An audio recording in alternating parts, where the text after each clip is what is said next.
You won't believe what just unfolded in the Senate today. It was supposed to be just another hearing, a routine clash of ideas in a chamber filled with lawmakers, policy wonks, and cameras capturing every word for the world to see. The topic? Public education reform, a subject guaranteed to spark fierce debate. With both sides digging in over how to fix a system that's been failing too many American kids for far too long. The room buzzed with anticipation as senators took their seats, staffers shuffled papers, and the C-SPAN feed hummed along, broadcasting the proceedings to anyone who cared to tune in. Everyone expected tough questions, sharp exchanges, and maybe a few viral soundbites to light up social media. But absolutely no one could have predicted the bombshell that was about to drop.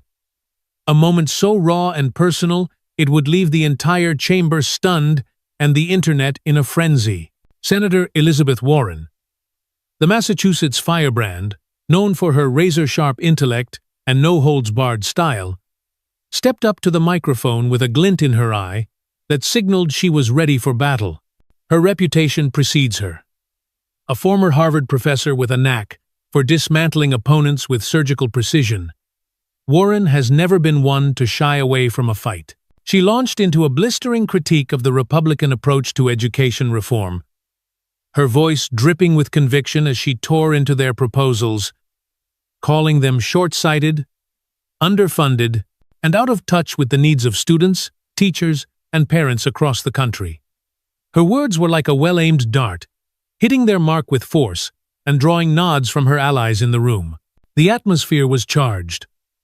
The kind of electric tension you feel when a debate is about to hit its peak. Senators leaned forward in their seats, some scribbling notes, others exchanging glances, while the audience both in the chamber and watching from home braced for the next salvo. But then, in a move that caught everyone off guard, Warren pivoted from policy to something far more personal.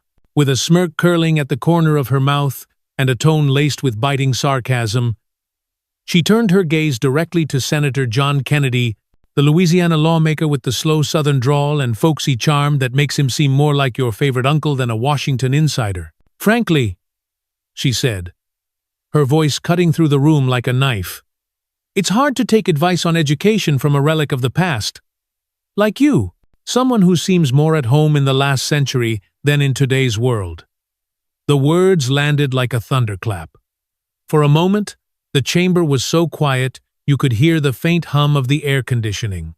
A few of Warren's supporters let out nervous chuckles, but most of the room froze, as if the air itself had turned to ice. Senators shifted uncomfortably in their seats. Staffers exchanged wide-eyed looks. Even the stenographer seemed to pause, her fingers hovering over the keys. This wasn't just a policy jab, it was a deeply personal attack. One that didn't just question Kennedy's stance but mocked his very identity. His Southern roots, his unpolished style, the way he carries himself in a city that often prizes polish over substance. In the cutthroat world of politics, where insults are par for the course, this still felt like a step too far, a blow below the belt that left everyone wondering how the target would respond. All eyes turned to John Kennedy, who sat motionless in his chair, his face a mask of calm.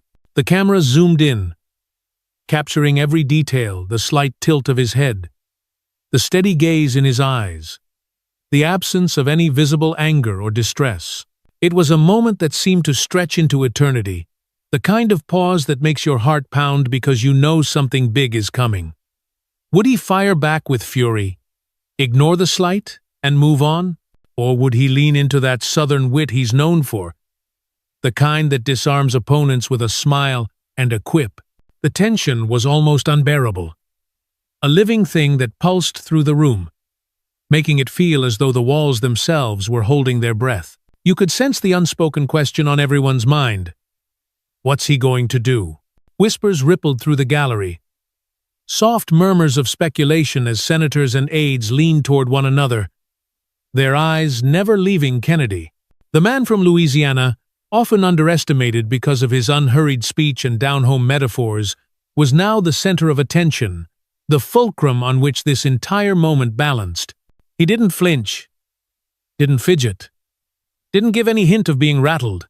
Instead, he reached for his microphone with a deliberate slowness, adjusted it with the care of a man who knows exactly what he's about to do, and took a single, measured breath.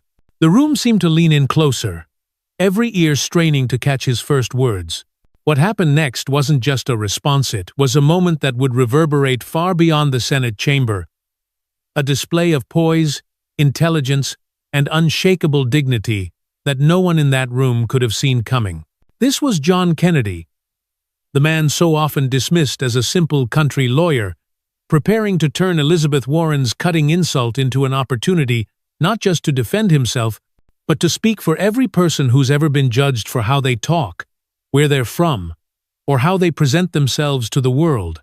His voice, when it finally came, was steady.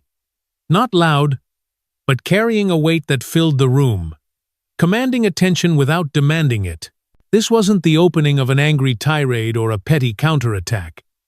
It was the start of something far greater, a lesson in how to rise above a cheap shot with grace and strength.